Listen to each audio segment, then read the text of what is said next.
সূরা আহজাবের 45 এবং 46 নম্বর আয়াত। এই দুইটি সূরার মানে দুইটি আয়াতের সংক্ষিপ্ত অনুবাদ এবং প্রাসঙ্গিক কিছু কথা বলে আমি আমার বক্তব্য অল্প সময়ের মধ্যে শেষ করব ইনশাআল্লাহ। ওমা তৌফিকি ইল্লা বিল্লাহ আলাইহি তাওয়াক্কালতু ওয়া ইলাইহি উনীব। সম্মানিত উপস্থিতি, শুরুতেই আমি আপনাদের সামনে যে কথাটি বলবো সেটি হলো, আমি যে আয়াতটি আপনাদের সামনে পেশ করেছি এই আয়াতটির মধ্যে আল্লাহ রাব্বুল আলামিন আমাদের নবীর 5টি বৈশিষ্ট্য উল্লেখ করেছেন। কয়টি বৈশিষ্ট্য? 5টি। একটু আমার সাথে আপনারা কথা বলবেন। আল্লাহ রাব্বুল আলামিন এটা একটু উঠায় দেন তো। আল্লাহ রাব্বুল আলামিন এই আয়াতে বিশ্বনবীর 5টি বৈশিষ্ট্য উল্লেখ করেছেন। তো এই 5টি বৈশিষ্ট্য সম্পর্কেই আমি আপনাদের সামনে আলোচনা শোনাবো ইনশাআল্লাহ, আপনারা শুনবেন। প্রথমত, আমরা যদি আল্লাহ নবীর জীবনী নিয়ে আলোচনা শুনতে চাই, আসলেই আল্লাহ নবীর জীবনের আলোচনা আমরা বলে শেষ করতে পারবো না। তার জীবনটার যেই পরিধি এত বিশাল, কোন সাইড নিয়ে আমরা কথা বলবো, কোনো সাইডই আমরা বলে শেষ করতে পারবো না। এত পরিসরে বিশ্বনবীর জীবনটা অতিবাহিত করেছিলেন যা অকল্পনীয়, এবং সারা বিশ্ব জুড়ে যারা হিন্দু, খ্রিস্টান, বৌদ্ধ আছে সবার মন্তব্য এবং কমেন্ট হলো সবচেয়ে বিশ্ব নবীর চেয়ে পৃথিবীর মধ্যে এমন কোনো দ্বিতীয় ব্যক্তি নাই যিনি মানবতার প্রতীক। বলেন সুবহানাল্লাহ। তার চেয়ে এমন মানবতা, তার চেয়ে এমন আদর্শবান ব্যক্তি পৃথিবীর বুকে দ্বিতীয় আর কেউ নেই। সুবহানাল্লাহ। তো তার মুখ দিয়ে যদি কখনো বের হতো যে হ্যাঁ, সাহাবীরা কোনো প্রশ্ন করলে তিনি যদি বলতেন যে হ্যাঁ, তখন এটা শরীয়তে হালাল হয়ে যেত। বলেন না সুবহানাল্লাহ। আর সাহাবীদের প্রশ্নের উত্তরে যদি এটা আসতো মুখে যে না, তাহলে সেটা কি হয়ে যেত? হারাম হয়ে যেত। দেখেন কেমন নবীর উম্মত আমরা, যে নবী আল্লাহ রাব্বুল আলামিনের অনুমতি ছাড়া কোনো ফয়সালা দেন না। ওমা ইয়ানতিকু আনিল হাওয়া ইন হুয়া ইল্লা ওয়াহয়ুন ইউহা। মুহাম্মদ নিজের থেকে কোনো কথা বলেন না। অন্য আয়াতে আল্লাহ পাক বলেছেন ওয়ালাউ তাকাওয়ালা আলাইনা বা'দাল আকাবিন। যদি নবী নিজের থেকে কোনো কথা বলতো তাহলে আমি তার ডান হাতখানা চেপে ধরতাম এবং তার কণ্ঠনালী আমি আল্লাহ কেটে ফেলে দিতাম। সুবহানাল্লাহ। তার মানে নিজের থেকে তিনি কোনো কথা বলতেন না। তিনি তো এমন নবী যিনি সাব্বাবা আঙ্গুলের ইশারায় চন্দ্র দ্বিখণ্ডিত হয়েছিল। বলেন সুবহানাল্লাহ। তার এত মর্যাদা, এত ফজিলত দিয়েছেন যাকে বাদ দিলে কোরআন বোঝা যায় না, যাকে বাদ দিলে হাদিস বোঝা যায় না। কারণ কোরআন তো তার উপরে নাজিল হয়েছে, আর হাদিস তো আমরা তার মাধ্যমে পেয়েছি। কি বলেন, ঠিক কিনা?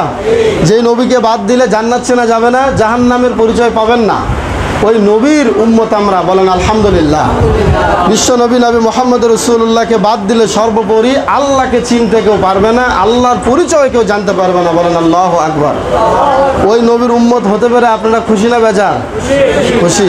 ওই নবীর সম্পর্কেই, ওই নবীর কয়েকটি গুণাগুণ, বৈশিষ্ট্য নিয়ে আমি আপনাদের সামনে আলোকপাত করবো ইনশাআল্লাহ। তো এই আয়াত দুটি নিয়ে একটু কথা, একটু সারানজুল পাওয়া যায়, সংক্ষিপ্ত একটা সারানজুল। সেটি হলো, বিশ্বনবী যখন মুশরিকদের দাওয়াত দিচ্ছিলেন তখন বিশ্বনবীকে মৌলিকভাবে তারা অনেকগুলোই মানে বাজে মন্তব্য এবং কিছু কুলকব তারা দিয়েছিল। তার মধ্যে 1 নম্বর লকব ছিল, তারা 1 নম্বর ট্যাগ লাগাইছিল বিশ্বনবীকে। তারা বলেছিল যে হে মুহাম্মদ আনতা কাজ্জাব, তুমি মিথ্যাবাদী। বলেন নাউজুবিল্লাহ। দ্বিতীয় ট্যাগ লাগিয়েছিল, তারা বলেছিল যে আনতা মাজনুন, তুমি পাগল। আবারও বলেন নাউজুবিল্লাহ। বিশ্বনবীকে তারা আরও বলেছিল তুমি সাহের, জাদুকর। বিশ্বনবীকে তারা 4 নম্বর ট্যাগ দিয়েছিল, তুমি শায়ের মানে কবি।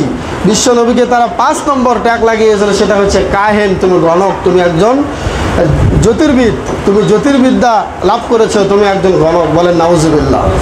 আল্লাহ রাব্বুল আলামিন তাদের এই 5টি কথার প্রেক্ষিতে বিশ্বনবী যখন মনক্ষুণ্ণ হলেন, মনে কষ্ট পেলেন, তাদের এই 5টি কথার জবাবে আল্লাহ রাব্বুল আলামিন 5টি বৈশিষ্ট্য দিয়ে সূরা আহজাবের 45 এবং 46 নম্বর আয়াত নাযিল করলেন। বলেন সুবহানাল্লাহ।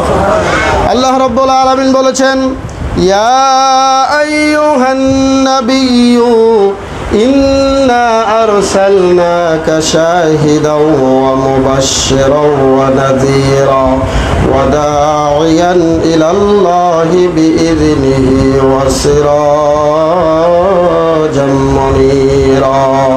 সুবহানাল্লাহ। আল্লাহ রাব্বুল আলামিন বললেন, নবী আমি আপনাকে কি করে প্রেরণ করেছি শোনো। ইন্না আরসালনাকা, নিশ্চয় আমি আল্লাহ আপনাকে প্রেরণ করেছি শাহিদান মানে সাক্ষ্যদানকারী হিসেবে। বলেন সুবহানাল্লাহ। সাক্ষ্যদানকারী হিসেবে 1 নম্বর বৈশিষ্ট্য। 2 নম্বর বৈশিষ্ট্য হলো মুবাশশিরা, তোমাকে সুসংবাদদাতা হিসেবে আমি প্রেরণ করেছি।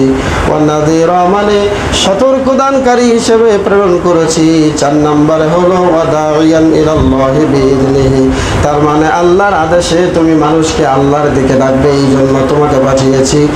সিরাজাম মুনীরা, যত আলোকবিদ হিসেবে, আলোকবর্তিকা হিসেবে, চারাক স্বরূপ আমি আল্লাহ তোমাকে প্রেরণ করেছি। বলি সুবহানাল্লাহ। তাহলে কয়টি গুণের কথা আল্লাহ বললেন? 5টি। 1 নম্বর হচ্ছে শাহেদ, তারপরে সাক্ষ্যদানকারী। 2 নম্বর হলো মুবাশশিরা, তার মানে সুসংবাদদাতাকারী। 3 নম্বরে নাযীরা মানে ভীতি প্রদর্শনকারী। 4 নম্বরে দাঈয়ান ইলাল্লাহ, তার মানে আদ-দাঈ ইলাল্লাহ, আল্লাহর দিকে আহ্বানকারী। 5 নম্বরে হলো আলোকবর্তিকা, চেরাগ স্বরূপ, আলোয় আলোকিত করে দিবে তুমি গোটা বিশ্বকে, এই জন্য আমি তোমাকে নবী হিসেবে প্রেরণ করেছি। বলেন সুবহানাল্লাহ।